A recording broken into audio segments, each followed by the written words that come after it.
Marriage counselors, what are the most common mistakes couples make? Expecting one person to be everything for them. You need friends, co-workers, a support system, and hobbies. Keeping secrets or lies. Failure to communicate effectively. This can be taught. I went to 5 sessions with my wife during a tough period. The best things we learned from that is 1. Never lash the other with past misbehaviors when trying to resolve a current issue. We have been married 17 years, so there is limitless crap we can pull out of our history together to highlight past wrongs, and that just derails what could be a quick resolution. 2. When one half says I am not happy about X, do not respond with okay but I am unhappy with Y. Fix X. Get settled. Then bring up Y if you still need to. 1. Keeping score. A partnership is a team, not a competition. Whether a person keeps score of everything they have done, or everything their partner has done, it is a death knell for the relationship. This is one of the most common causes of resentment in a relationship. And you see it often when people use absolute terms to describe themselves or their partners. I always. She never. Remembering that each person has her own needs, abilities, skills, and boundaries is essential to a healthy couple. 2. Expecting that because your significant other knows you better than others and is around you most, that they are aware of all of your thoughts and feelings. Your partner is not psychic. And no matter how often they are around you or how well they know you, they cannot pick up on every nuance to determine how you are feeling and how they should respond. That is called emotional babysitting. And it cascades into a host of problems and unnecessary hurt. Not listening. Most people listen to respond and don't listen to hear. This is what I spend the most time teaching couples how to do.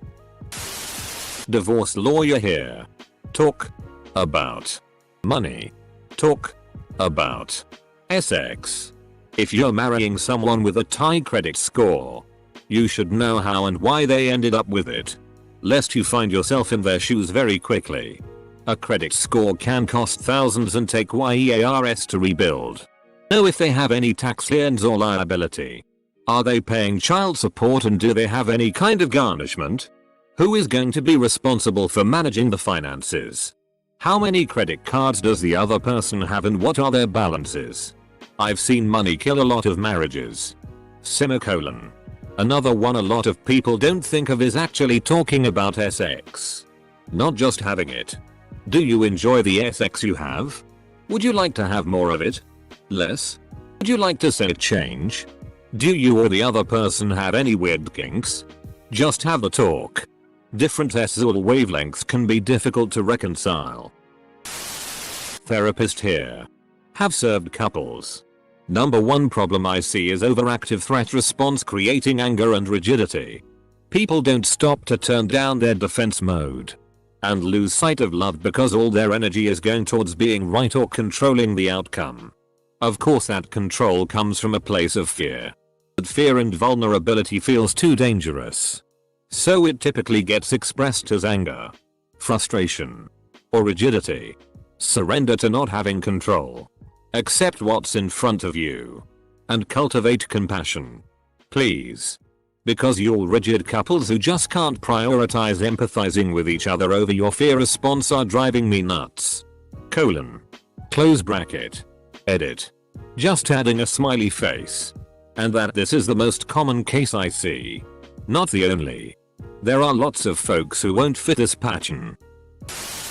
As soon as couple stops being on the same team, fighting all the bull of life together, things fall apart.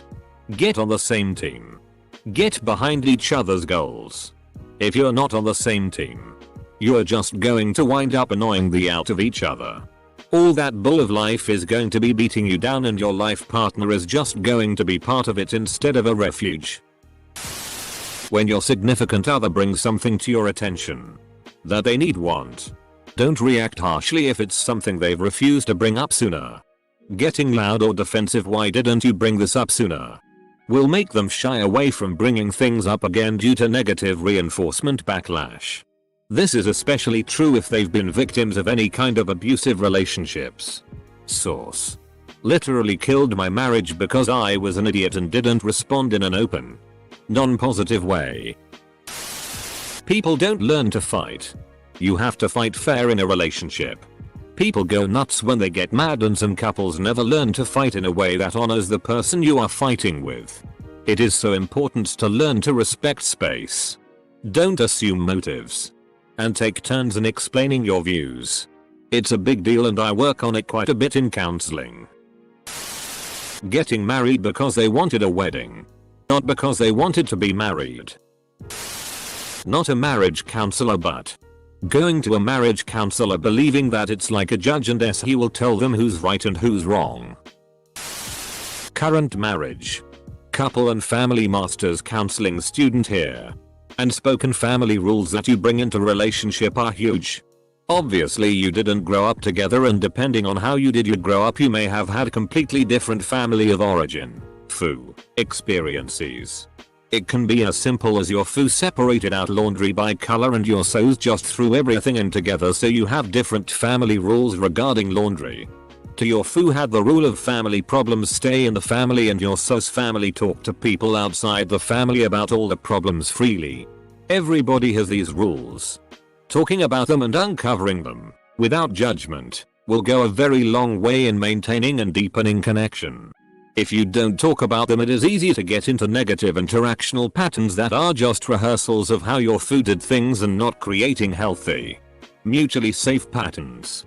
Also, I recommend that everyone in relationship take an attachment style quiz and compare their attachment style, secure, anxious, or avoidant, because that reveals a lot of unspoken rules as well. I'm not a marriage counselor, but my wife posted a very meaningful and controversial article the other day and tagged me in it because I agree with its philosophy. It was titled "Your Kids Should Not Be the Most Important Part of Your Marriage." Of course, many parents were offended and complained bitterly about the article. But we don't make our kids the center of our marriage. We devote a lot of time to them and keep them healthy and educated. Of course. But we spend just as much time on each other. If mom and dad are happy, the kids are likely to be happy. On many occasions, my wife will rush to get a few things done for the kids in the morning and ask me playfully, "Hey, you wanna do me in the bedroom real quick?" And I will fix dinner and get the kids to bed so her and I can have some fun and cuddle while we talk about our day. Kids don't define your marriage. You and your spouse absolutely do. Not a counselor. Bit of advice I received a long time ago. From a nurse. I was working a unit as a CNA. And the old, intimidating, and smiling veteran nurse, my favorite, on the unit walks onto the unit from lunch holding hands with her husband, a Terry Pratchett look-alike. My young 20-ish self commented that you don't see that every day. She retrieves her battered clipboard from the desk, leans into me, and says, "You want to know the secret, kid?" I say yes. Because who doesn't want to know the secret? And there's this collective lean in from the entire desk. Docs, nurses, support. Pens stop moving. People don't know how to grow and change together. You will change as you age. So will your partner. The question is, do you know how to grow and change together? Then she walks off, the answer a call light. Wisdom to hold on to. The girl you married doesn't exist anymore. She's grown up, hopefully, and changed. Biggest mistake is waiting too long to get help. Repeat issues coming up again and again will not resolve themselves. Get help before it's helpless. As I'm recently divorced marriage therapist, I cannot stress enough how important acknowledging repair attempts and keeping intimacy alive are as life-sustaining nutrients for your marriage. BTW. My ex is a therapist who changed religions and no longer thought sex was important. S-Zul incompatibility. Misunderstanding sex as a bonding activity. When one or the other believes sex is something one does to another as if it was just a utility. Treating their pets better than their partners. Wife doing her master's in psychology and has a certificate in marriage counseling. The main mistake being the use of the word you or any similar words targeting the other partner in an argument. For example, you said you would do the dishes. Close bracket. This puts the person receiving the comment into a defensive mode and they stop listening and get defensive. Thus, communication breaks down. I've been married for 10 years and my partner is an MFT. All of the suggestions in this thread are wonderful and accurate. The one thing that I want to add on to them is probably the biggest lesson that my partner and I have discovered over time. People change. You will change. They will change. It is nigh impossible to have the same relationship 2 years in that you did at the start. Don't try to hold on to it. The only way my partner and I have stayed together for as long as we have is because we were able to adapt to each other. That being said, don't try to force a relationship that's inherently dysfunctional. It's not a mark of failure for a relationship to end. Change seems scary. But the truth is you've already changed. Children. This needs more visibility. For the love of everything that is good and pure. Don't bring a child into a broken marriage expecting him to be the lifesaver. It has never worked and it will never. A child is supposed to be the consolidation of the mutual love of the couple. He arrives because the marriage is in a good place. Not the other way around. I work with kids and trust me. Most kids are fully aware when mom and dad are in a bad state and here's the only reason they aren't splitting. And also I have seen the typical dumb parent who believed once the child arrived her partner would have a change of heart and would be a better person. Of course it didn't happen. And of course the child was caught in the middle of that crossfire. Not a marriage counselor but attorney who deals with some divorces. Technically I am a counselor at law of sorts. The most common mistake I see is people getting married without any understanding of the legal repercussions. Honestly, I think forcing couples to take an 8-hour family law class before getting married would cut down on the amount of people who get married. It's actually a pretty scary concept and it should be normal to not trust someone with as much power as you give them when you get married. Basically once a week, I get a phone call like, my wife husband is spending all my money. I need a divorce and my money back. That money is gone and it is almost certain there is nothing you can do about it. It's like people literally have no idea about the concept of marital estate. Not exactly a marriage counselor but speaking from experience. 1. Allowing family's friends to get too involved in the relationship. Remember the saying too many cooks spoil the broth? Yeah, exactly this. 2. Assuming you know exactly what your partner wants at any given point in time. People will not always be in the frame of mind we expect them to be. Sometimes it's best to give them their own space. Asterisk. 3. Not discussing finances deep enough or avoiding it altogether. 4. Discussing really important decisions, making these decisions via text messages.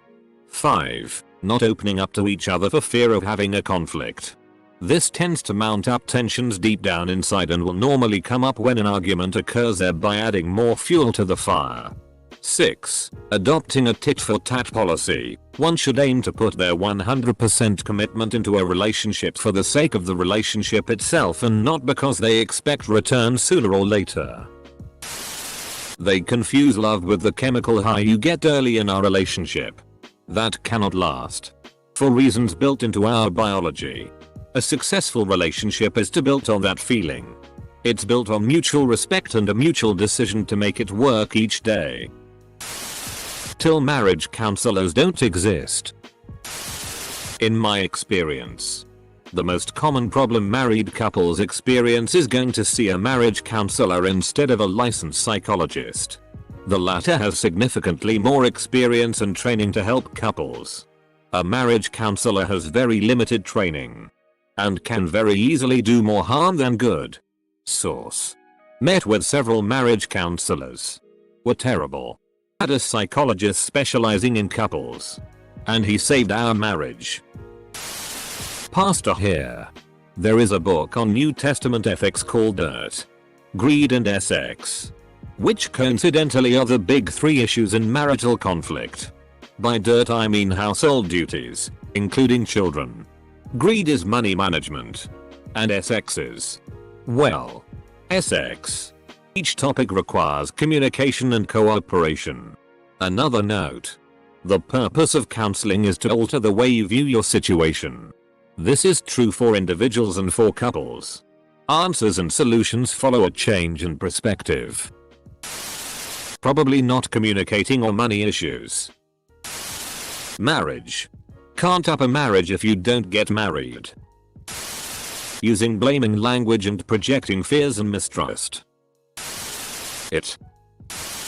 Husbands accidentally tripping and finding their ones in another woman. Or alternatively wives offering a tight, warm space to a new friend's cold penis. Having a child thinking it would save their marriage. The best advice I've seen online. The person you divorce is the person you married. Aka expecting people to change who they are. Putting the milk back in the refrigerator upside down. So how about a response from an LMFT now that we got all of the not marriage counselors out of the way? Not a counselor but not talking about considering long-term goals.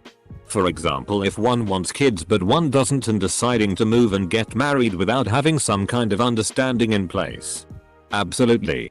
I kind of hate this thing in pop culture where love conquers all. At least on the big things in life. Opposites most definitely do not attract.